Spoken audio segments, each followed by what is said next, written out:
कोई फर्क नहीं पड़ता कि आप कहाँ हैं, हर जगह ऊंच नीच होगी। और रोहिल भोज भी इससे अलग नहीं है। पहले अंदर वाले हॉल में जमा लोग साधारण ताकतों के युवा नायक हैं। अगर आपके पास तांबे का निमंत्रण है तो आप पहले अंदर वाले हॉल में जा सकते हैं।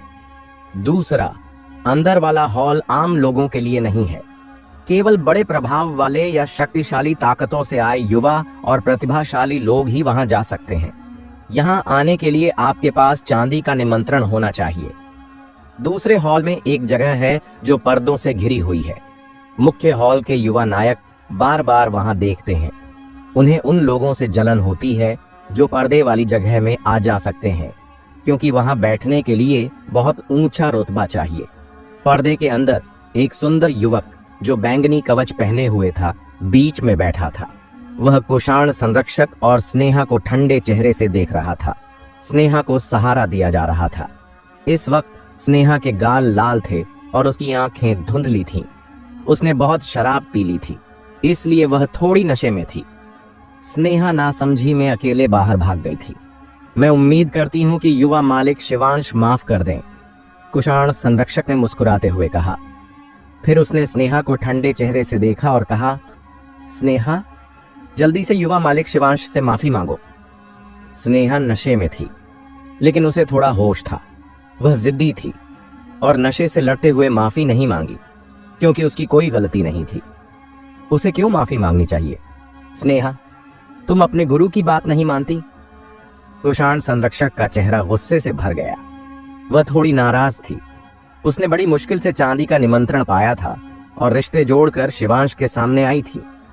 पहले तो स्नेहा को शिवांश से मिलवाया गया, लेकिन स्नेहा तैयार नहीं हुई। फिर कुषाण संरक्षक ने स्नेहा का मूड ठीक करने के लिए उसे शिवांश के साथ कुछ शराब पीने को कहा। कई गिलास तेज शराब पीने के बाद उन्हें लगा कि स्नेहा पूरी तरह नशे में होगी, लेकिन वह पूरी तरह नशे में नहीं हुई और लगभग भाग गई। कुषाण संरक्षक को समझ नहीं आया कि शिवांश में क्या कमी थी। वह कालीकट के 3 बड़े परिवारों में से एक गायकवाड़ परिवार का सीधा वंशज था और मयूर मार्शल पैलेस का सदस्य भी था। चाहे उसका परिवार हो या उसका भविष्य, शिवांश में कोई कमी नहीं थी। न जाने कितनी औरतें शिवांश तक पहुंचना चाहती थीं, लेकिन उन्हें मौका नहीं मिलता था। अगर एक छोटे परिवार की लड़की शिवांश जैसे ऊंचे पेड़ पर चढ़ जाए तो उसका भविष्य शानदार होगा। कुषाण संरक्षक के हिसाब से यह स्नेहा के लिए बहुत फायदेमंद था और शिवी संप्रदाय के लिए भी। अगर शिवी संप्रदाय शिवांश से जुड़ जाए तो कालीकट में उसका विकास आसान हो जाएगा। इतनी सुंदर लड़की को रुलाना ठीक नहीं होगा। ठीक है, इस शराब के घड़े को पी लो, फिर मैं तुम्हारे मुंह पर शराब गिराने की बात को भूल जाऊंगा। शिवांश ने स्नेहा को देखा। उसकी आंखों में एक अजीब चमक थी। उसने बहुत सी सुंदरियां देखी थीं, लेकिन स्नेहा जैसी खूबसूरत और ठंडे स्वभाव वाली औरत कम ही देखी थी। उसका गर्व और ठंडापन उसे स्नेहा को जीतने के लिए उकसाता था। शिवांश की नजर देखकर कुषाण संरक्षक समझ गई और जल्दी से स्नेहा से कहा, स्नेहा, युवा मालिक शिवांश अब नाराज नहीं है। जल्दी से शराब पी लो, पीने के बाद मैं तुम्हें वापस ले जाऊंगी। स्नेहा हिचकिचाई। युवा मालिक शिवांश कोई साधारण इंसान नहीं है। हर कोई उन्हें नाराज नहीं कर सकता। अगर अपने बारे में नहीं सोचती तो अपने भाई रुद्र के बारे में सोचो। अगर तुमने युवा मालिक शिवांश को नाराज किया तो उनके पास कालीकट में तुम्हें पछतावा कराने के बहुत से तरीके हैं। कुषाण संरक्षक ने स्नेहा के कान में चेतावनी दी। स्नेहा का चेहरा थोड़ा बदल गया। उसने मेज पर रखे जेड के घड़े को देखा, अपने दांत काटे और उसे उठाकर पीने लगी। अचानक एक शख्स तेजी से अंदर आया और उसने जेड का घड़ा नीचे गिरा दिया। धड़ाम! घड़ा जमीन पर गिरकर टूट गया और शराब इधर उधर बिखर गई। रुद्र! स्नेहा ने हैरानी से रुद्र को देखा, जो अचानक अंदर आया था। इस वक्त वह नशे में थी और उसका होश थोड़ा कम हो रहा था, लेकिन वह साफ देख सकती थी कि रुद्र उसके पास था। अचानक स्नेहा को बहुत राहत मिली। रुद्र को अचानक अंदर आते और घड़ा तोड़ते देख कुषाण संरक्षक का चेहरा बदल गया। वह रुद्र को घूरने लगी, जैसे उसे गला घोंट देना चाहती हो। अगर स्नेहा उस घड़े की शराब पी लेती तो वह पूरी तरह नशे में हो जाती। फिर थोड़ी व्यवस्था करके वह स्नेहा को युवा मालिक शिवांश की सेवा में लगा सकती थी। लेकिन रुद्र अचानक आया और उसका सारा खेल बिगाड़ दिया।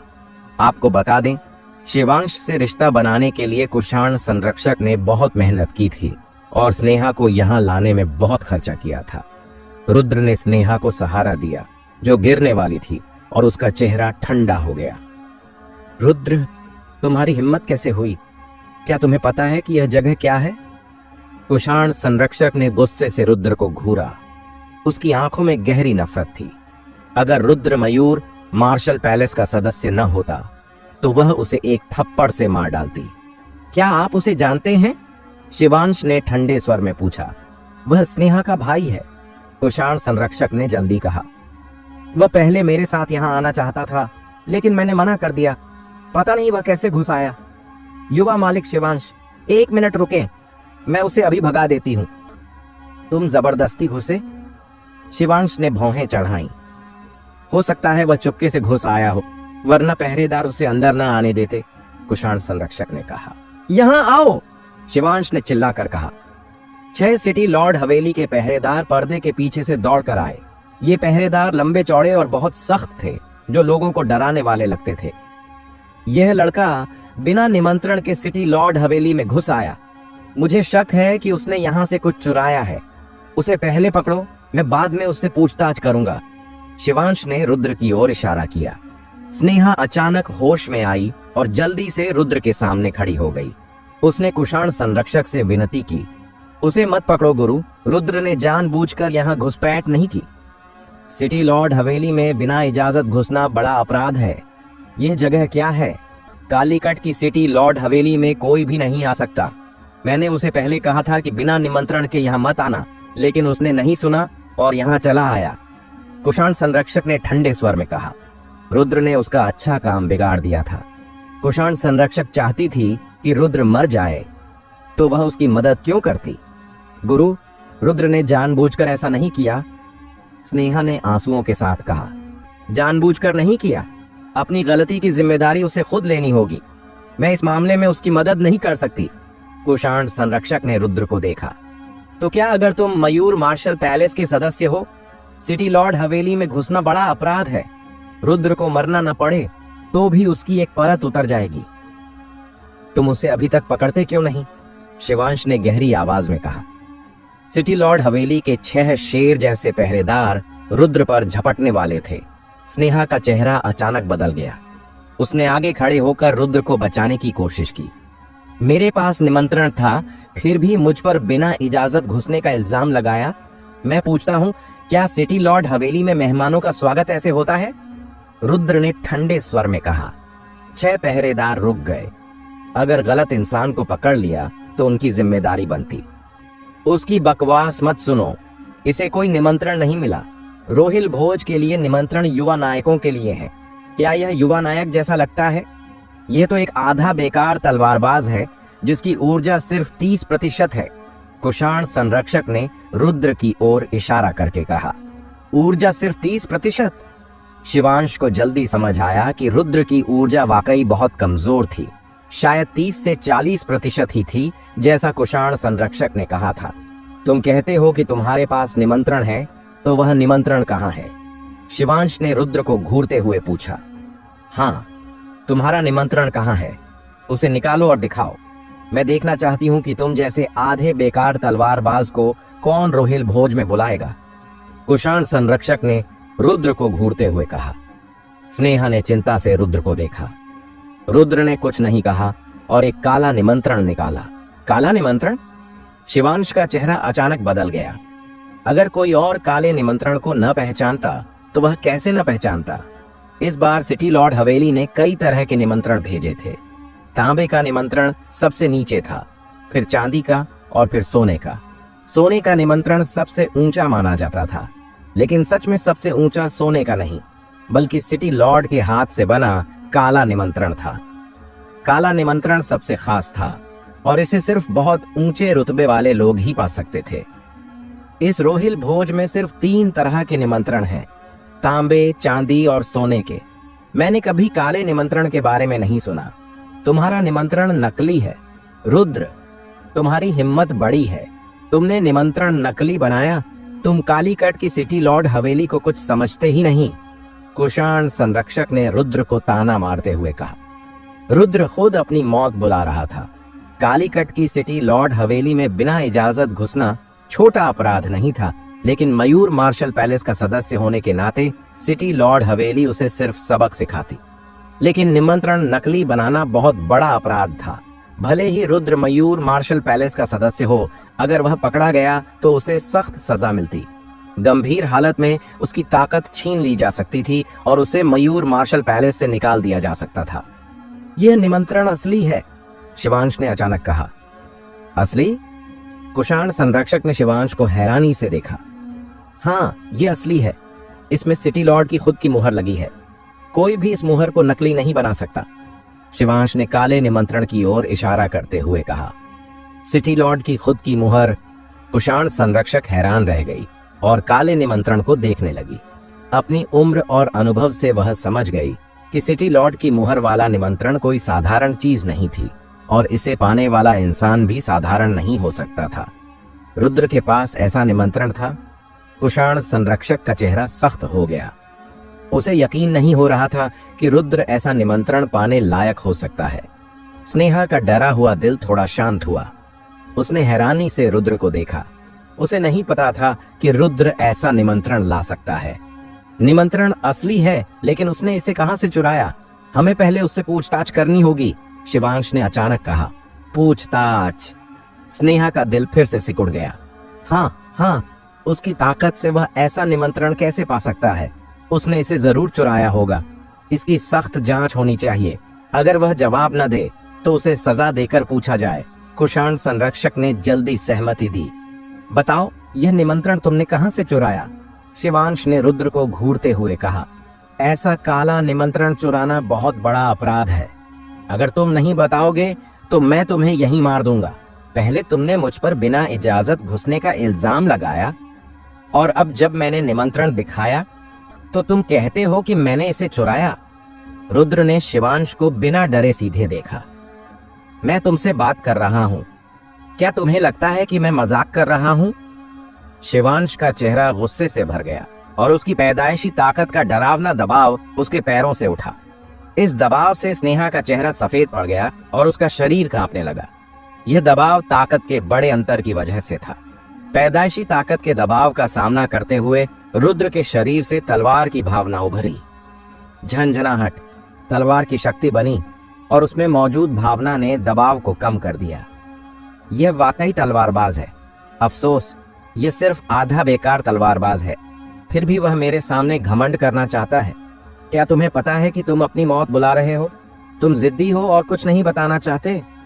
ठीक है, मैं पहले तुम्हारा मुंह तोड़ता हूं। शिवांश ने रुद्र पर थप्पड़ मारने के लिए हाथ उठाया।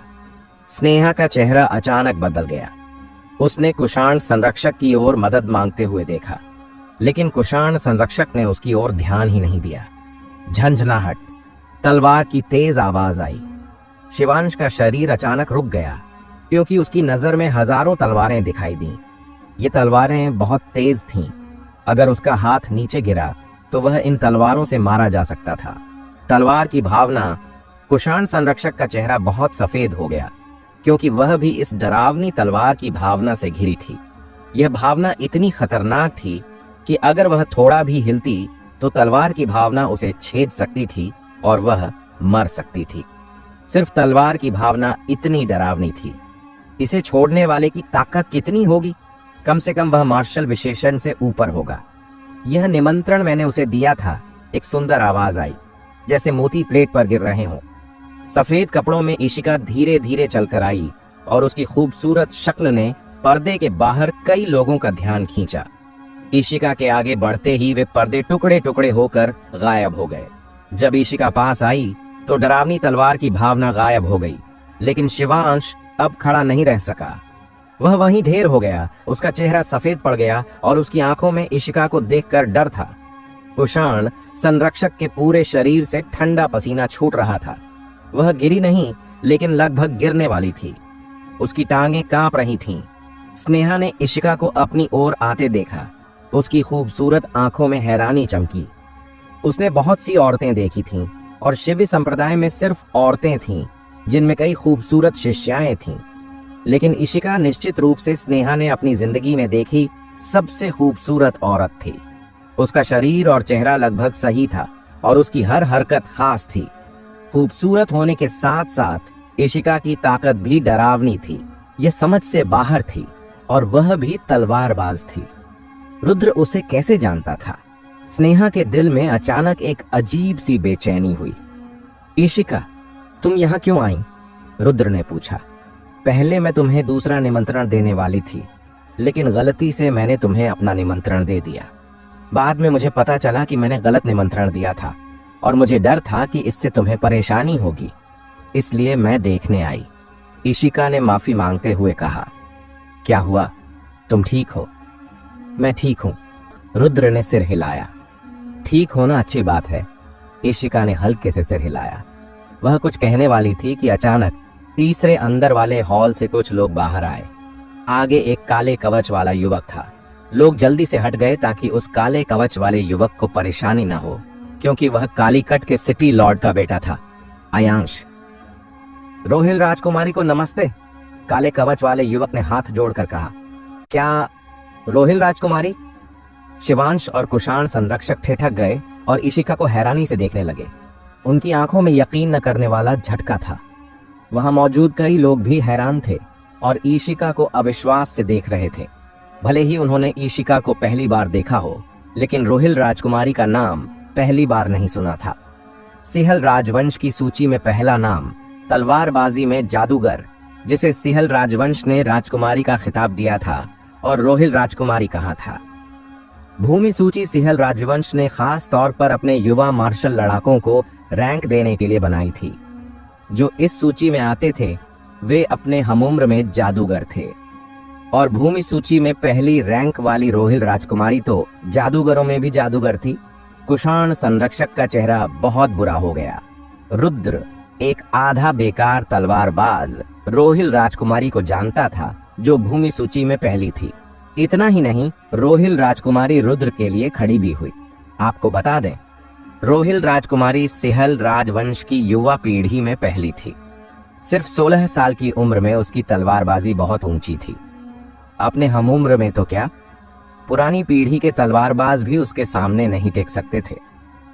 क्या आप इस बार रोहिल भोज की मेजबानी कर रहे हैं? इशिका ने अयांश को देखा। हाँ रोहिल राजकुमारी, अयांश ने जल्दी जवाब दिया। इशिका सिहल राजवंश की मशहूर हस्ती थी, युवा पीढ़ी की तलवारबाजी की जादूगर। सिहल की राजधानी में भी कोई उसे आसानी से नाराज करने की हिम्मत नहीं करता था।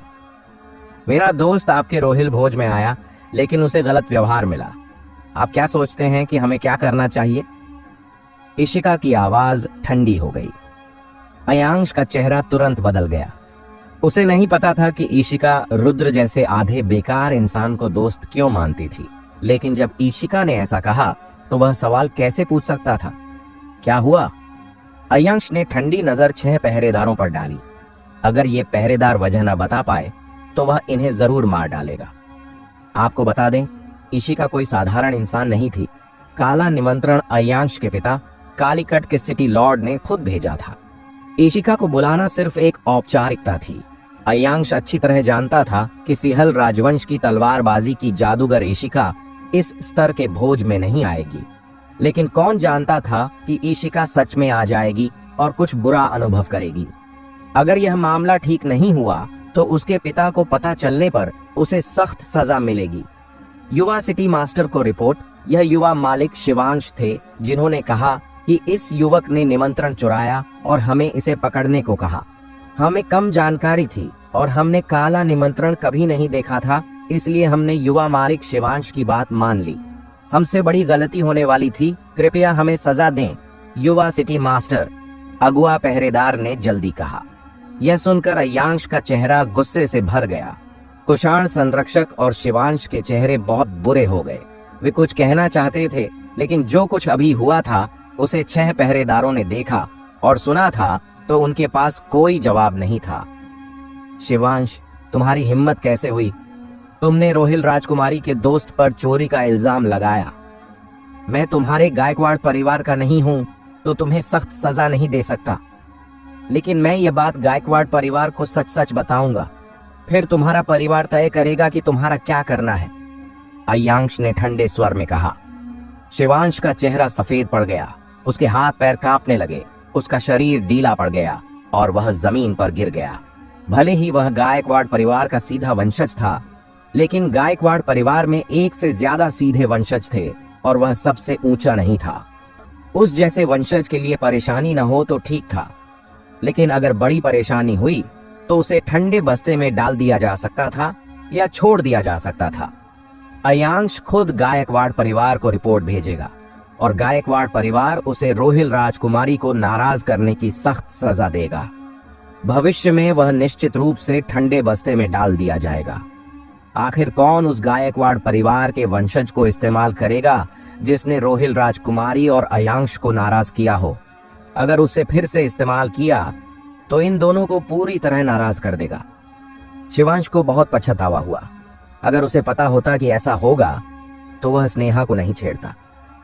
क्या आप शिव संप्रदाय की कुषाण संरक्षक हैं? अय्यांश ने ठंडी नजर कुषाण संरक्षक पर डाली। मैं हूं, कुषाण संरक्षक ने जल्दी जवाब दिया। मेरे रोहिल भोज का निमंत्रण कालीकट के युवा नायकों के लिए है। आपकी उम्र कितनी है? आप 70 से ऊपर होंगी, है ना? क्या इस उम्र में आप युवा नायिका हैं? अय्यांश ने ठंडे स्वर में कहा। कुषाण संरक्षक का चेहरा शर्मिंदगी से भर गया। वह अय्यांश की ओर देखने की हिम्मत नहीं कर सकी। भले ही वह शिव संप्रदाय की बड़ी संरक्षक थी, संप्रदाय में एक से नीचे और हजारों से ऊपर थी, लेकिन अय्यांश के सामने वह कुछ भी नहीं थी। आपका निमंत्रण कहां से आया? मैं बाद में जरूर पता लगाऊंगा। मैं देखना चाहता हूं कि कौन मेरे निमंत्रण को दूसरों को देने की हिम्मत करता है, अय्यांश ने ठंडे स्वर में कहा। बुरा हुआ। कुषाण संरक्षक का चेहरा अचानक बदल गया और उसका दिल ठंडा पड़ गया। उसने अपने करीबी दोस्त से चांदी का निमंत्रण लिया था और अब वह दोस्त मुसीबत में पड़ सकता था। इसके अलावा उसने अय्यांश को भी नाराज कर दिया था। सब खत्म हो गया। शिवी संप्रदाय अब कालीकट में आगे बढ़ने में मुश्किल पाएगा। पहले वह अपनी ताकत बढ़ाना चाहता था, लेकिन अब मुसीबत में पड़ सकता था। रोहिल राजकुमारी, मेरा यह तरीका आपको कैसा लगा? अय्यांश ने ईशिका से जल्दी पूछा, बहुत विनम्र स्वर में। रुद्र, तुम्हें क्या लगता है? ईशिका ने जवाब नहीं दिया, बल्कि रुद्र को देखकर पूछा। बस ऐसे ही ठीक है, रुद्र ने कहा। अय्यांश ने हैरानी से रुद्र को देखा। उसे लगा था कि रुद्र ईशिका का साधारण दोस्त होगा, लेकिन अब लगता था कि दोनों का रिश्ता साधारण दोस्ती से ज्यादा था। कहते हैं कि रोहिल राजकुमारी बहुत घमंडी है और उसकी तलवारबाजी की कला इतनी शानदार है कि आम लोग सोच भी नहीं सकते। बहुत कम लोग रोहिल राजकुमारी की नजर में आते हैं। अपने हमउम्र में रोहिल राजकुमारी का दोस्त बनना बहुत मुश्किल था। अय्यांश ने पहली बार रुद्र जैसे दोस्त को देखा था। एक आधा बेकार तलवारबाज को रोहिल राजकुमारी इतना क्यों पसंद करती है? न सिर्फ अय्यांश बल्कि बाकी लोगों के मन में भी यही सवाल था। यह अविश्वसनीय था। खासकर शिवांश और कुषाण संरक्षक को लगा जैसे उन्होंने भूत देख लिया हो। तुम, एक आधा बेकार तलवारबाज का भूमि सूची में पहली रोहिल राजकुमारी से ऐसा रिश्ता कैसे हो सकता है? स्नेहा चुपचाप एक तरफ खड़ी थी। उसने ईशिका को देखा और थोड़ा शर्मिंदा महसूस किया, क्योंकि ईशिका बहुत खूबसूरत थी और उसकी हर हरकत में एक खास अंदाज था। इतना ही नहीं, ईशिका की ताकत भी बहुत डरावनी थी। उसे देखकर स्नेहा को लगा जैसे वह हजारों तलवारों के सामने खड़ी हो जो कभी भी उसे छेद सकती हो। खूबसूरत चेहरा ही नहीं, उसकी प्रतिभा भी गजब की थी। अगर स्नेहा ने खुद न देखा होता तो वह नहीं मानती कि दुनिया में ईशिका जैसा कोई हो सकता है। वह सचमुच भगवान की पसंदीदा लगती थी। रुद्र ईशिका जैसे इंसान को जानता था। स्नेहा के दिल में अचानक एक अजीब सा एहसास हुआ जो उसे बहुत परेशान कर रहा था। रुद्र, मुझे कुछ काम है, मुझे रोहिल मंडप वापस जाना है। क्या तुम यहाँ और घूमना चाहते हो या वापस जाना चाहते हो? ईशिका ने रुद्र से पूछा। मैं वापस जाऊंगा, रुद्र ने कहा। यहाँ और कोई परिचित नहीं था तो रुकने का कोई मतलब नहीं था। स्नेहा को दक्षिणी परिसर में वापस ले जाना बेहतर था। तो मैं पहले चलती हूँ, किसी दिन समय हो तो रोहिल मंडप में आकर मिलना, ईशिका ने कहा और हवा में उड़कर चली गई। उसकी खूबसूरत शक्ल एक छाया बनकर गायब हो गई। ईशिका को देखते हुए रुद्र सोच में पड़ गया। वह वाकई भूमि सूची में पहली थी। रोहिल राजकुमारी, अभी भी देख रहे हो, वह जा चुकी है। स्नेहा की ठंडी आवाज आई। चलो वापस चलते हैं, रुद्र ने मुड़कर कहा। स्नेहा कुछ नहीं बोली। रुद्र को स्नेहा का स्वभाव पता था। वह आगे चलने लगा और स्नेहा चुपचाप पीछे पीछे चल पड़ी। मयूर मार्शल पैलेस। यहाँ बहुत से सदस्य जमा थे, न सिर्फ पुराने बल्कि नए सदस्य भी। यहाँ हजारों लोग थे। क्या वह उत्कर्ष और उनके लोग नहीं हैं? वे यहाँ क्यों आए? कुछ चांदी के स्तर के सदस्यों ने हैरानी से पूछा, क्योंकि वहां ज्यादातर सदस्य अलग अलग जगहों पर अभ्यास या प्रशिक्षण करते थे। वे कम ही इकट्ठा होते थे, लेकिन आज बहुत से लोग थे। उत्कर्ष और उनके लोग कौन हैं? क्या तुमने नहीं देखा कि लुओ यू सीनियर बहन भी यहाँ है? किसी ने दूर बैंगनी और सोने के बड़े खंभों की ओर इशारा किया। ऐसे दर्जनों खंभे थे। इन बैंगनी सोने के खंभों पर हर कोई नहीं चढ़ सकता था। सिर्फ बैंगनी सोने के स्तर के सदस्य ही इन पर खड़े हो सकते थे। सबसे नजदीकी खंभे पर एक बैंगनी बालों वाली औरत लाल कवच में बैठी थी। उसके शरीर से पंखों जैसी चमक निकल रही थी, जो बहुत खास लग रही थी। ये पंखों की चमक बहुत सुंदर थी, लेकिन जो सच जानते थे वे इसे हल्के में नहीं लेते थे। जो लोग इस चमक को कम समझते थे वे अब मर चुके थे। अचानक दो लोग बैंगनी सोने के खंभे पर उड़कर आए। एक के भौहों के बीच सोने का निशान था और दूसरा बहुत मजबूत था, जिसके शरीर पर बहुत बाल थे और कंधे पर 1 फुट लंबी छड़ी थी। आज क्या हुआ है? 3 बैंगनी सोने के स्तर के सदस्य यहाँ क्यों आए? वहां मौजूद सदस्यों ने बात शुरू कर दी। पहले इतने लोग तब इकट्ठा होते थे जब मयूर मार्शल पैलेस में कोई बड़ी बात होती थी, लेकिन पिछले 10 सालों में ऐसा कुछ नहीं हुआ था।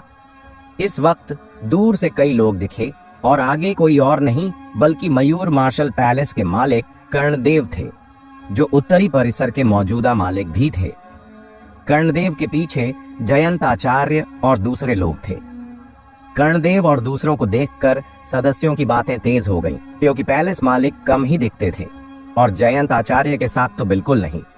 कर्णदेव ने जयंत आचार्य और दूसरों को ऊंची जगह पर ले जाकर आसमान की ओर देखा, जैसे किसी का इंतजार कर रहे हों। थोड़ी देर बाद आसमान में एक बड़ा काला साया देखा। यह एक काली बादल नाव थी, जो कालीकट को पार करके मयूर मार्शल पैलेस की ऊंचाई पर आई। फिर उस नाव में एक सींग वाला काला बाघ दिखा। गर्जना! काले बाघ ने सिर उठाकर गर्जना की। डरावनी आवाज की लहरें नीचे आईं और हवा की लहरें दर्जनों फीट ऊंची उठीं। आवाज और हवा की लहरों को आते देख नीचे मयूर मार्शल पैलेस के सभी लोगों के चेहरे बदल गए।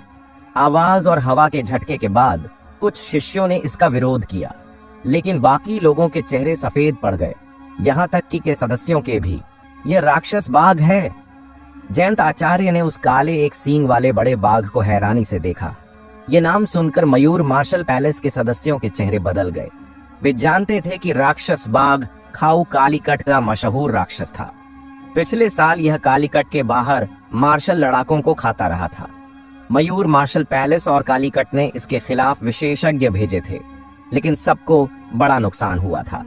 यहाँ तक कि राक्षस बाघ खाऊ को मारने गए मार्शल विशेषज्ञ भी इसके हमले से बुरी तरह घायल हुए थे और आखिर में अभियान छोड़ना पड़ा था। पिछले कुछ महीनों में राक्षस बाघ खाऊ कम दिखा था तो लोग इसे भूल गए थे, लेकिन राक्षस बाघ खाऊ अभी भी डरावना था। ये ठीक है ना? ऊंचे आसमान से एक आवाज आई। राक्षस बाघ के पास एक युवक था। उसके बाल गहरे बैंगनी थे और उसकी आंखें भी बैंगनी थीं, जैसे जादुई आंखें। मयूर मार्शल पैलेस के सदस्यों को और हैरानी हुई कि इस युवक का हाथ राक्षस बाघ खाऊ को सहला रहा था और यह खतरनाक राक्षस बाघ न सिर्फ उसे नुकसान नहीं पहुंचा रहा था, बल्कि उसके सिर को सहलाने दे रहा था और आज्ञाकारी लग रहा था। इस बार मैं कालीकट से गुजरा तो मुझे यह चीज मिली। मैंने इसे अपने पास रख लिया। अब यह मेरा नया पालतू है। बैंगनी आंखों वाले युवक ने हल्के से मुस्कुराते हुए कहा। उसकी मुस्कान और बहुत सुंदर चेहरा एक खास जादुई आकर्षण से भरा था, जिसने नीचे मयूर मार्शल पैलेस की महिला सदस्यों को उत्साहित कर दिया। पुरुष सदस्य हैरान थे कि उसने राक्षस बाघ खाऊ को आसानी से अपने काबू में कर लिया। राक्षस बहुत खतरनाक होता है और बाघ खाऊ बहुत चालाक था। इसे मारना मुश्किल था, अपने काबू में करना तो दूर की बात। लेकिन बैंगनी आंखों वाला युवक शांत और सहज दिख रहा था। जैसे बाघ खाऊ को काबू करना उसके लिए आसान था। हमारे सेहल राजवंश के रोचित से कम उम्मीद नहीं थी। आज उसे देखकर सच में वह खास लगा। पैलेस मालिक ने कहा, उत्तरी राक्षस, दक्षिणी तलवार, उत्तरी राक्षस। दक्षिणी तलवार तो रोहिल राजकुमारी है, जो भूमि सूची में पहली तलवारबाजी की जादूगर है, और उत्तरी राक्षस तो दूसरी रैंक वाला रोचित है। भूमि सूची का शीर्ष जादूगर इतना डरावना है और उसने राक्षस बाघ खाऊ को आसानी से काबू कर लिया। सुना है रोचित सिर्फ 20 साल का है। 20 साल की उम्र में इतनी डरावनी ताकत। कई सदस्य हैरान थे। वे भी करीब 20 साल के थे, रोचित के हमउम्र, लेकिन रोचित से उनकी तुलना बहुत कम थी। राक्षस बाघ खाऊ को काबू करना। मयूर मार्शल पैलेस में पुरानी पीढ़ी को छोड़कर युवा पीढ़ी में कोई ऐसा नहीं कर सकता था। यहाँ तक कि अकेले राक्षस बाघ खाऊ का सामना करना भी मुश्किल था। रोचित, जब तुम मयूर मार्शल पैलेस में हैं, तो अंदर चलते हैं। पैलेस मालिक कर्णदेव ने निमंत्रण दिया। नहीं, मेरे पास कुछ काम है। मैं इस बार मयूर मार्शल पैलेस इसलिए आया क्योंकि मेरे दोस्त की बहन मारी गई थी। मेरा दोस्त हाल में बहुत दुखी है। मुझे उसका दुख देखा नहीं जाता, तो मैं चाहता हूं कि पैलेस मालिक उस हत्यारे को मुझे सौंप दें, ताकि मैं उसे अपने दोस्त को दे सकूं। रुचित ने ठंडे स्वर में कहा। क्या? मयूर मार्शल पैलेस के सभी सदस्य हैरान रह गए। रुचित के दोस्त की बहन मारी गई थी? ये कौन था? उसकी इतनी हिम्मत थी कि उसने भूमि सूची में दूसरे नंबर के रुचित को छेड़ा। पैलेस मालिक कर्णदेव और बाकी लोगों ने भौहें चढ़ाईं और जयंत आचार्य का चेहरा गुस्से से भर गया। कौन इतना नासमझ था कि उसने रुचित को नाराज किया? पता नहीं आपके दोस्त की बहन कौन थी? पैलेस मालिक कर्णदेव ने पूछा। उसका नाम नमिता था। वह मयूर मार्शल पैलेस की चांदी के स्तर की सदस्य थी, लेकिन वह टूटी तलवार की गुफा में मर गई। मैंने लोगों से पता लगाया है। नमिता को मारने वाला रुद्र नाम का है और वह आपके मयूर मार्शल पैलेस का सदस्य है। बस उसे मुझे सौंप दें ताकि मैं उसे ले जाऊं, रुचित ने कहा। नमिता का नाम सुनकर कई सदस्य हैरान रह गए। वे जानते थे कि नमिता कौन थी। उसका परिवार बहुत खास था। वह शक्ति परिवार की असली बेटी थी। नमिता का परिवार कालीकट में नहीं, बल्कि 6 बड़े शहरों में से एक जांगल देश में था। उसकी नींव और ताकत कालीकट के 3 बड़े परिवारों से कहीं ज्यादा थी। कालीकट के 3 बड़े परिवार भी शक्ति परिवार को छेड़ने की हिम्मत नहीं करते थे, लेकिन रुद्र ने उसे छेड़ा और नमिता को मार डाला। यह रुद्र कौन था? मयूर मार्शल पैलेस के ज्यादातर सदस्यों ने पहली बार रुद्र का नाम सुना था। रुद्र ने सच में नमिता को मार डाला? पैलेस मालिक कर्णदेव हैरान रह गए, फिर सामान्य हुए और बोले, मुझे डर है कि मैं उसे आपको नहीं सौंप सकता। पैलेस मालिक, क्या आप इस इंसान को बचाना चाहते हैं? मैं बात को छोड़ सकता हूं, लेकिन अगर मयूर मार्शल पैलेस ने रुद्र को नहीं सौंपा, तो आज से आपके मयूर मार्शल पैलेस के सदस्य इस पैलेस के दरवाजे से बाहर नहीं निकल पाएंगे। रुचित की आवाज ठंडी हो गई और उसमें मारने का इरादा था। यह सुनकर मयूर मार्शल पैलेस के सदस्यों के चेहरे बदल गए। रुचित के शब्द मयूर मार्शल पैलेस के सदस्यों से जंग छेड़ने जैसे थे। अगर कोई और जंग छेड़ता तो मयूर मार्शल पैलेस के सदस्य डरते नहीं, लेकिन अब जंग छेड़ने वाला रुचित था, जो भूमि सूची में दूसरा था। राक्षस बाघ खाऊ को आसानी से काबू करने वाला इंसान था। उसके साथ कौन मुकाबला कर सकता था? रुचित को हाथ उठाने की भी जरूरत नहीं थी। अगर वह राक्षस बाघ खाऊ को छोड़ देता तो बहुत कम लोग उसका मुकाबला कर पाते। जयंत आचार्य और बाकी बड़े लोग बहुत परेशान दिखे। उनके पास रुचित को जंग छेड़ने से रोकने का कोई तरीका नहीं था, क्योंकि यह सिहल राजवंश के लोगों का अधिकार था। भूमि सूची में शामिल लोग बड़े मार्शल हॉल को चुनौती दे सकते हैं। यह अधिकार सिहल राजवंश ने भूमि सूची के लोगों को दिया है, लेकिन इसका इस्तेमाल बहुत कम होता है। आखिरकार मार्शल पैलेस को पूरी तरह हराने वाले बहुत कम लोग हैं। सिर्फ भूमि सूची के शीर्ष लोग जैसे रुचित अपने हमउम्र लोगों को मार्शल पैलेस में हरा सकते हैं। जब भूमि सूची के लोग मार्शल पैलेस को चुनौती देते हैं, तो पुरानी पीढ़ी बिना वजह दखल नहीं दे सकती, वरना सिहल राजवंश उन्हें सख्त सजा देगा। रुचित, ऐसा नहीं है कि मैं रुद्र को बचाना चाहता हूँ, लेकिन यह लड़का हमारे उत्तरी परिसर में नहीं है। वह दक्षिणी परिसर का सदस्य है। मैं उत्तरी परिसर का मालिक हूँ। अगर तुम किसी को लेना चाहते हो तो दक्षिणी परिसर के मालिक के पास जाओ। कर्णदेव ने कहा।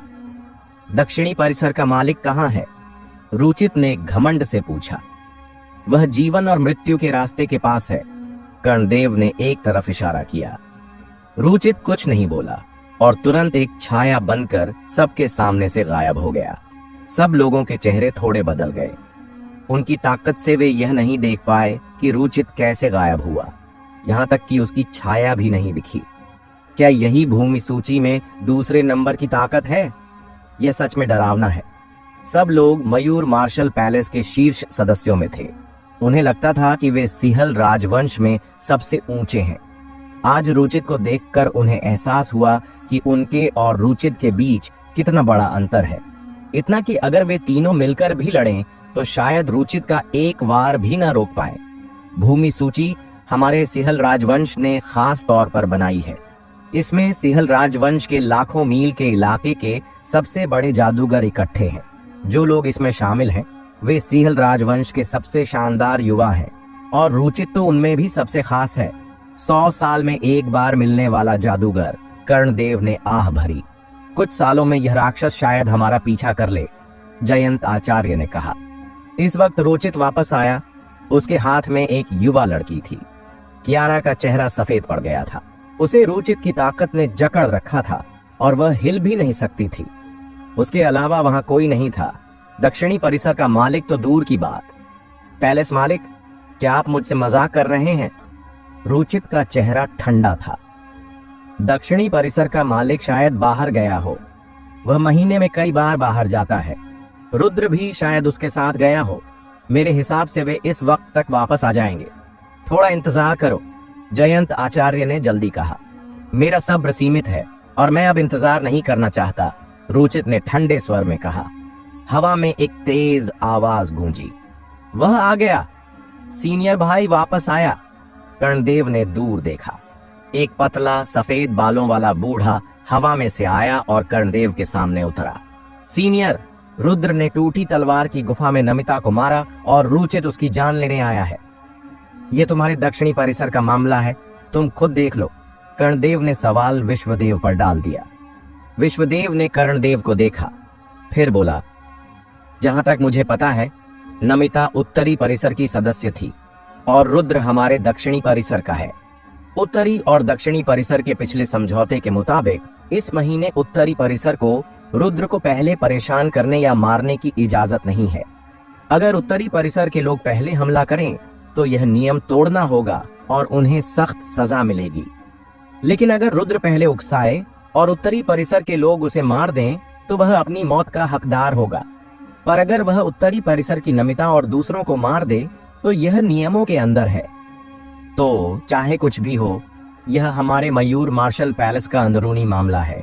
जब यह अंदरूनी मामला है तो इसे हमें खुद सुलझाना चाहिए। बाहरी लोगों को इसमें दखल देने की बारी कब से आई? विश्वदेव की बूढ़ी आंखों में चमक थी और एक डरावना दबाव बाहर निकला। उसके केंद्र से हवा तेजी से लुढ़की, जैसे कोई ड्रैगन या बाघ तैयार होकर झपटने वाला हो। इस बड़े दबाव को महसूस करते हुए रुचित की आंखें सिकुड़ गईं। पास खड़ा बाघ धीरे से गुर्राया और उसके शरीर से डरावनी जहरीली राक्षसी शक्ति फैल गई। कर्णदेव ने विश्वदेव को हैरानी से देखा। उसे नहीं पता था कि इतने सालों बाद भी उसके इस सीनियर भाई के पास इतनी शानदार ताकत बची होगी। जयंत आचार्य और बाकी लोग हैरान थे। उन्होंने विश्वदेव को पहले देखा था, लेकिन उनकी नजर में कर्णदेव के हमउम्र यह सीनियर भाई जीवन और मृत्यु के रास्ते की रखवाली के अलावा एक आम बूढ़े से अलग नहीं था। लेकिन आज उन्हें एहसास हुआ कि विश्वदेव की असली ताकत कितनी डरावनी थी। हमारा मयूर मार्शल पैलेस पिछले 1000 सालों से खड़ा है। हमने भूमि सूची में पहले नंबर के लोग पैदा किए हैं। हमारा मयूर मार्शल पैलेस कब से किसी से डरने लगा। आज एक बाहरी इंसान हमारे अंदरूनी मामलों में दखल दे रहा है। क्या आपको यह दुखद नहीं लगता? और तुम मेरे मयूर मार्शल पैलेस के सदस्य को किसी और को सौंपना चाहते हो? विश्वदेव ने ठंडे स्वर में कहा। कर्णदेव का चेहरा सख्त हो गया।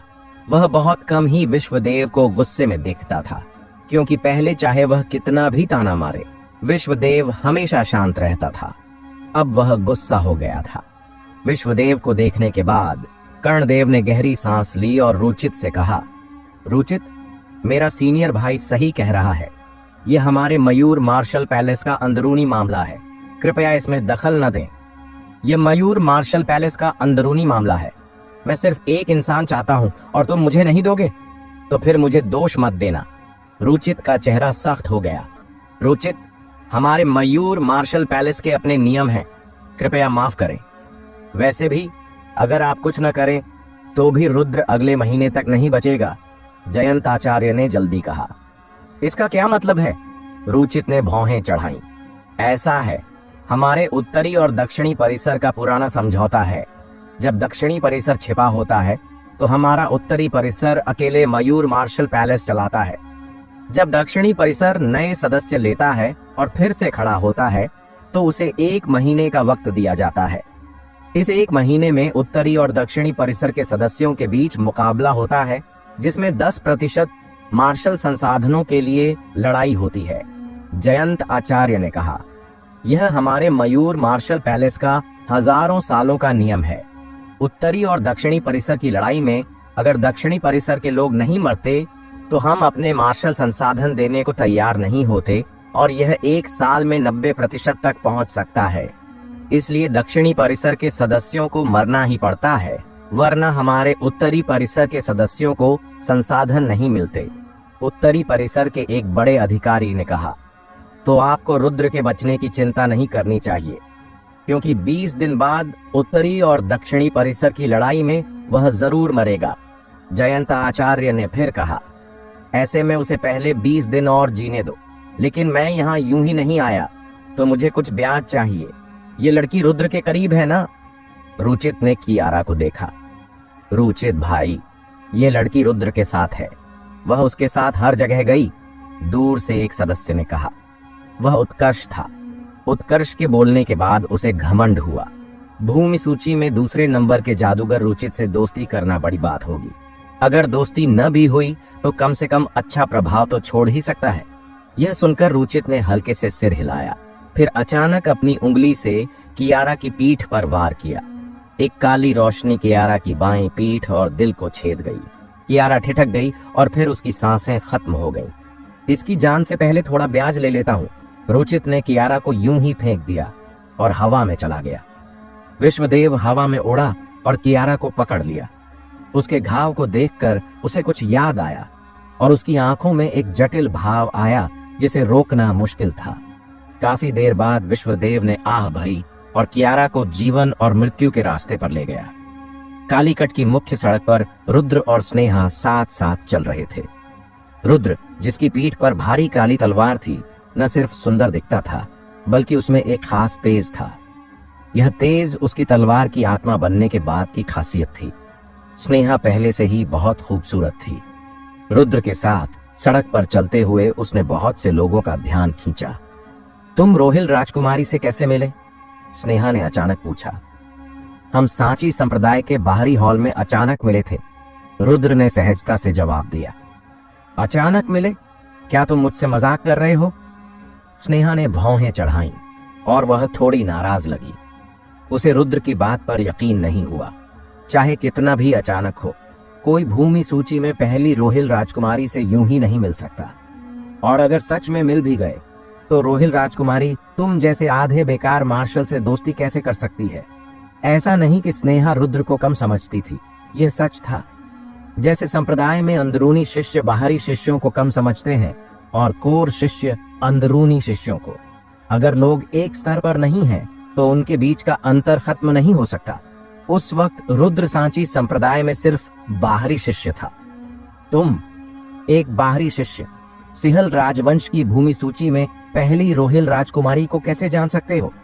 स्नेहा को यकीन न होता देख रुद्र ने जवाब देने की जहमत नहीं उठाई। वैसे भी उसे इसकी आदत थी।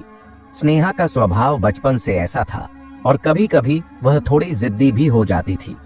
वह क्या है? स्नेहा ने देखा कि 2 काले साए ऊंचे आसमान में एक काली बादल नाव की ओर उड़ रहे थे। जहां से वे गुजरे हवा टेढ़ी हो गई। एक राक्षस जानवर और एक मार्शल। रुद्र का चेहरा गंभीर हो गया। अपनी तलवार की आत्मा से वह ऊंचे आसमान में काले साए को साफ देख सकता था। चाहे वह राक्षस जानवर हो या मार्शल, दोनों ही रुद्र पर बहुत डरावना दबाव डाल रहे थे। राक्षस जानवर और मार्शल साथ में। स्नेहा ने हैरानी दिखाई, जो उसके लिए दुर्लभ था।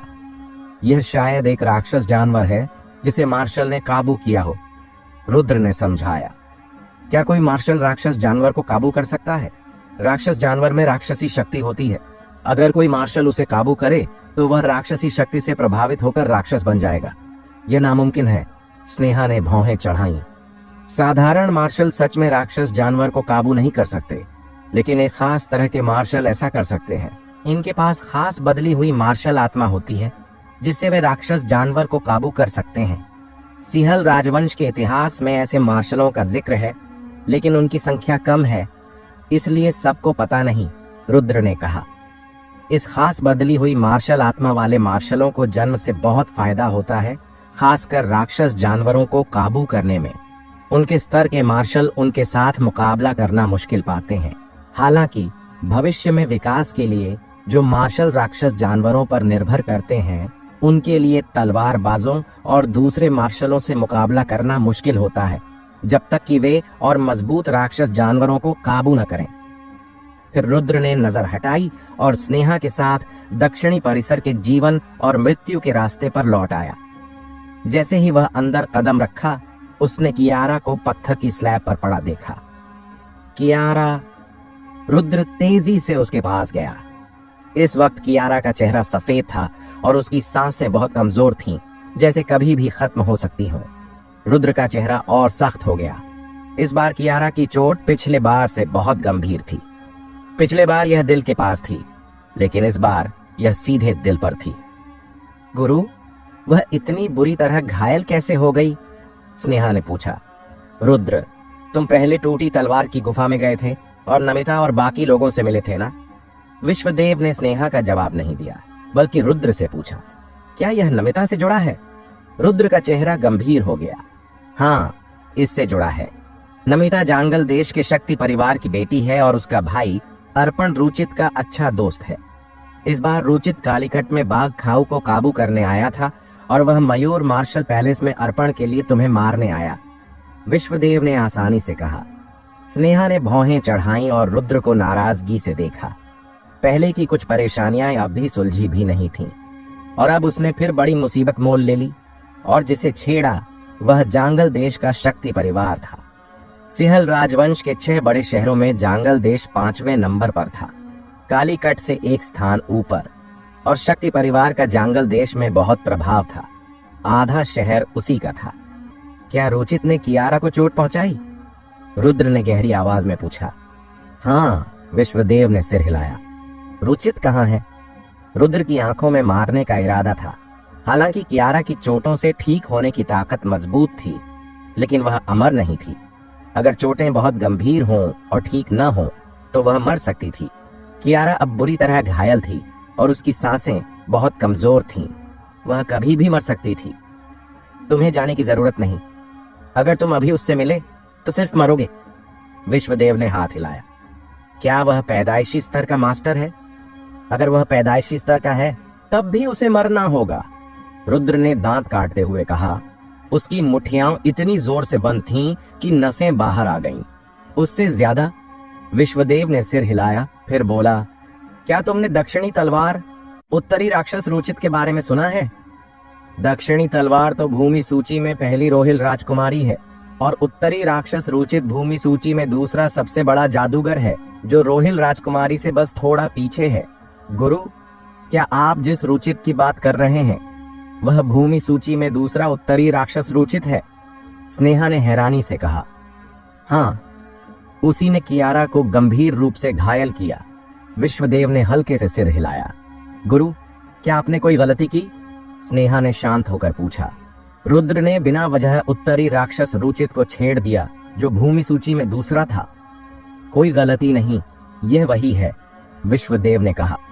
चाहे वह भूमि सूची में दूसरा हो या कुछ भी, उसने कियारा को चोट पहुंचाई और उसे लगभग मार डाला। मुझे यह हिसाब उससे चुकता करना ही होगा, रुद्र ने ठंडे स्वर में कहा। यह सुनकर स्नेहा ने रुद्र को देखा, लेकिन कुछ नहीं कहा। उसे नहीं लगता था कि रुद्र उत्तरी राक्षस रुचित से बदला ले पाएगा। उत्तरी रुचित से हिसाब चुकता करना। यह बिल्कुल अवास्तविक था। वह भूमि सूची में दूसरा इंसान था। सिहल राजवंश में 100 साल में एक बार मिलने वाला शीर्ष युवा और रोहिल राजकुमारी जितना मशहूर। ऐसे इंसान को हम सिर्फ भविष्य में देख सकते हैं।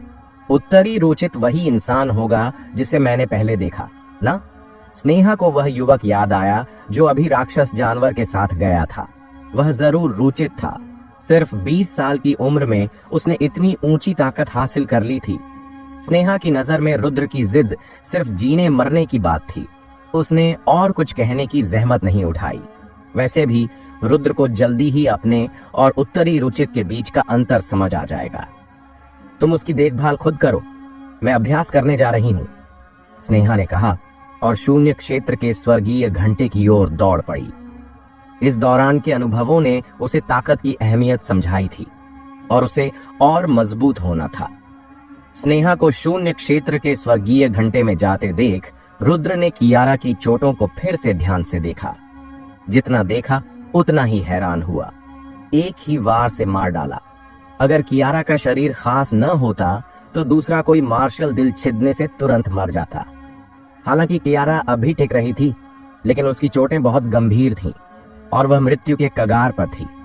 वह जीवन और मृत्यु के बीच थी और कभी भी मर सकती थी। उत्तरी राक्षस, एक दिन मैं तुम्हें अपने हाथों से मारूंगा, रुद्र ने मन ही मन कसम खाई। फिर रुद्र ने कियारा की देखभाल की।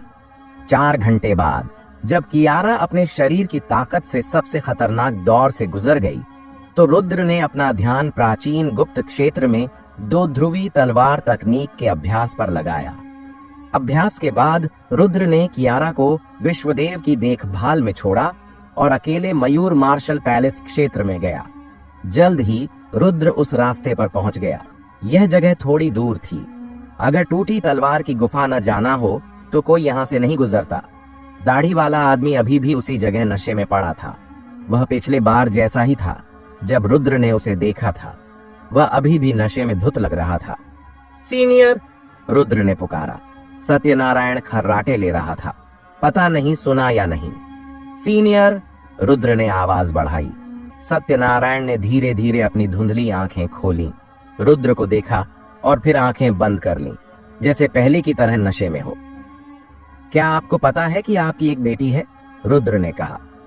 सत्यनारायण जी ने अचानक आंखें खोली और रुद्र को घूरा, लेकिन जल्द ही उसने धीरे धीरे आंखें फिर बंद कर लीं और हाथ हिलाकर कहा, कौन सी बेटी, कौन सा बेटा?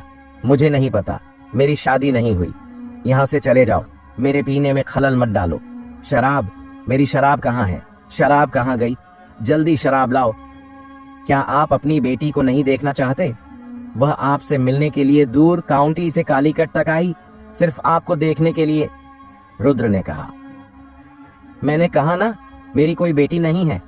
यहां से चले जाओ और मुझे परेशान मत करो, सत्यनारायण जी अचानक चिल्लाया और साथ ही शराब का घड़ा उठाकर रुद्र पर फेंक दिया। तलवार की शक्ति उभरी और घड़े को टुकड़े टुकड़े कर दिया। तलवारबाज! सत्यनारायण अचानक शांत हो गया और अपनी आधी खुली आंखें धीरे धीरे खोली। रुद्र को ऊपर से नीचे देखने के बाद वह अचानक हंसा। तो यह एक आधा बेकार तलवारबाज है जिसकी ऊर्जा सिर्फ 30% बची है। तुम मयूर मार्शल पैलेस में आए, क्या अभी भी मजबूत होना चाहते हो? तुम ज्यादा सोच रहे हो। मयूर मार्शल पैलेस तुम जैसे आधे बेकार इंसान पर संसाधन बर्बाद नहीं करेगा। यह मेरा मामला है, आपको चिंता करने की जरूरत नहीं। आपको अभी अपनी बेटी कियारा की चिंता करनी चाहिए। वह बुरी तरह घायल है और उसकी सिर्फ एक सांस बची है। क्या आप उसे नहीं देखना चाहते? रुद्र ने सत्यनारायण जी को देखा। सत्यनारायण की हंसी गायब हो गई। रुद्र को थोड़ी देर घूरने के बाद उसने ठंडे स्वर में कहा, चले जाओ, फिर यहां मत आना, और मेरी कोई बेटी नहीं है, ये याद रखो। ये कहकर उसने रुद्र को गहरी नजर से देखा। सत्यनारायण जी को ऐसा देखकर रुद्र ने बात आगे नहीं बढ़ाई, बल्कि मुड़कर चला गया। पहले वह सत्यनारायण जी को कियारा से मिलाने लाया था, लेकिन सत्यनारायण जी के रवैये से साफ था कि वह कियारा को अपनी बेटी मानना नहीं चाहता। रुद्र ने सत्यनारायण जी के मामले को अभी के लिए छोड़ दिया। जब कियारा की चोटें ठीक हो जाएंगी और वह होश में आएगी, तब वह उसे यहाँ लाकर सत्यनारायण से मिलवाएगा। रुद्र मयूर मार्शल पैलेस से बाहर निकला। रुद्र, मैं आपको ढूंढ रहा था। जीवन और मृत्यु के रास्ते के बाहर खड़ा वरुण ने रुद्र को मयूर मार्शल पैलेस से निकलते देखा और उससे मिलने दौड़ा। क्या उत्तरी रुचित ने तुम्हें कोई परेशानी दी? रुद्र ने पूछा। नहीं, हम जैसे छोटे लोग उत्तरी रुचित की नजर में नहीं आते। उस वक्त उत्तरी रुचित जोर शोर से आया था और मयूर मार्शल पैलेस के मालिक और बाकी लोग हैरान हो गए थे। अब जब आपको को पता है तो मैं और नहीं कहूंगा, वरुण ने जल्दी कहा। क्या तुम उस वक्त वहां थे? रुद्र ने पूछा। हाँ, वरुण ने सिर हिलाया। पैलेस मालिक ने मुझे सिर्फ एक सामान्य बात बताई। मुझे उस वक्त की पूरी बात नहीं पता। वैसे उत्तरी रुचित को मेरे और कियारा के रिश्ते के बारे में कैसे पता चला? रुद्र ने भौहें चढ़ाई। कियारा सिर्फ हवा शोधन क्षेत्र की 8वीं स्तर की मार्शल थी। उसके और रुद्र के रिश्ते के बारे में कुछ ही लोगों को पता था। रुचित को कैसे पता चला? यह उत्कर्ष था जिसने कहा। उसने कहा कि कियारा शियाओ सीनियर भाई की औरत है। फिर उत्तरी रुचित ने हमला किया और कियारा को बुरी तरह घायल कर दिया, वरुण ने जल्दी कहा। उत्कर्ष, फिर वही। रुद्र की आंखों में ठंडक थी। जब उत्कर्ष ने मयूर मार्शल पैलेस में रुद्र पर हमला किया था, रुद्र को वह कर्ज याद था और उत्तरी दक्षिणी परिसर की लड़ाई में उसे चुकाने की योजना थी। उसे नहीं पता था कि उत्कर्ष फिर से परेशानी खड़ी करेगा। अब 2 हिसाब हो गए। क्या तुम्हें पता है कि उत्कर्ष कहां है? रुद्र ने गहरी आवाज में पूछा। रुद्र, आप उत्कर्ष को ढूंढ रहे हैं? वरुण ने रुद्र को हैरानी से देखा, फिर सिर हिलाकर कहा। रुद्र, उत्कर्ष सोने के स्तर का सदस्य है और वह जन्मसिद्ध क्षेत्र में पहुंच गया है। बस मुझे बताओ कि वह कहां है।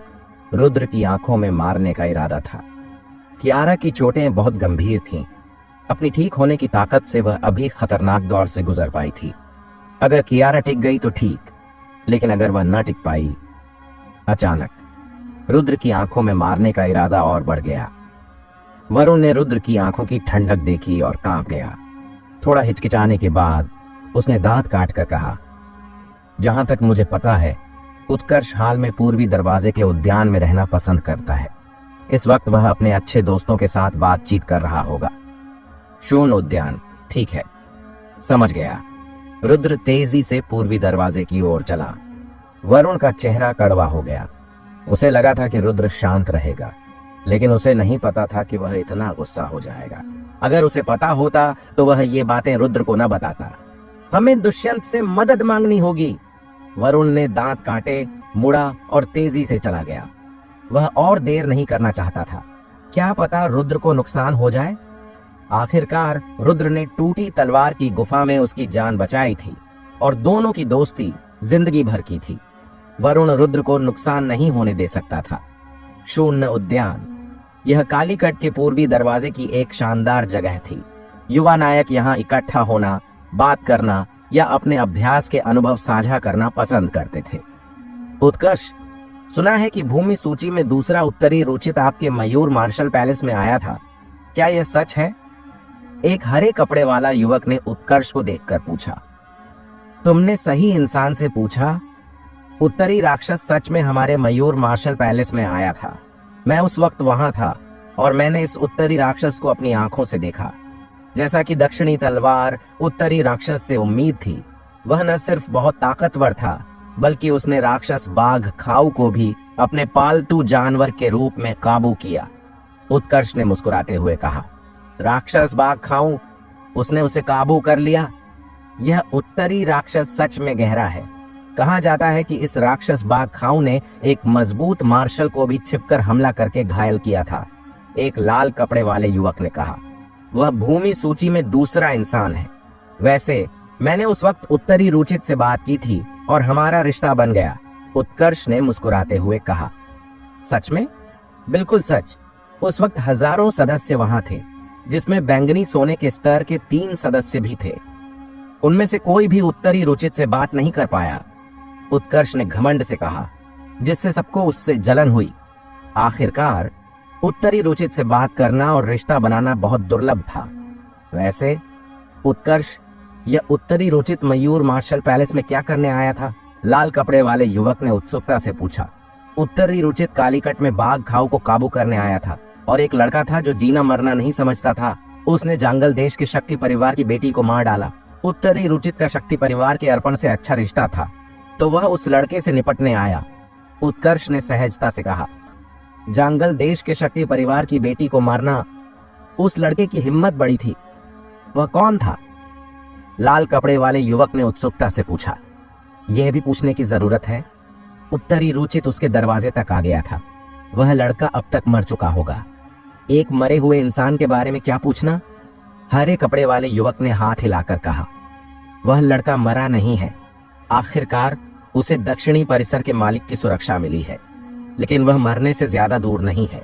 20 दिन बाद उत्तरी और दक्षिणी परिसर की लड़ाई में मुझे उसके सिर को अपने हाथों से काटना होगा। उत्कर्ष ने मुस्कुराते हुए कहा। फिर मैं उसका सिर लेकर उत्तरी रुचित से मिलूंगा और इसे तोहफे के रूप में दूंगा। तो मैं पहले उत्कर्ष को बधाई देता हूं कि वह उत्तरी रुचित जैसे इंसान से दोस्ती कर पाएंगे। बधाई हो। अगर आप उत्तरी रुचित का रिश्ता जोड़ पाए तो उत्कर्ष भविष्य में बहुत ऊंचा जाएंगे। उस वक्त हमें भाइयों को मत भूलना, बाकी लोगों ने कहा। चिंता मत करो, मैं तुम्हें नहीं भूलूंगा, उत्कर्ष ने मुस्कुराते हुए कहा। झनझनाहट। एक बड़ी काली तलवार दीवार को पहाड़ की तरह भेदती हुई सीधे उत्कर्ष की ओर आई। उसकी शानदार तलवार की रोशनी में ताकतवर तलवार का इरादा चमक रहा था।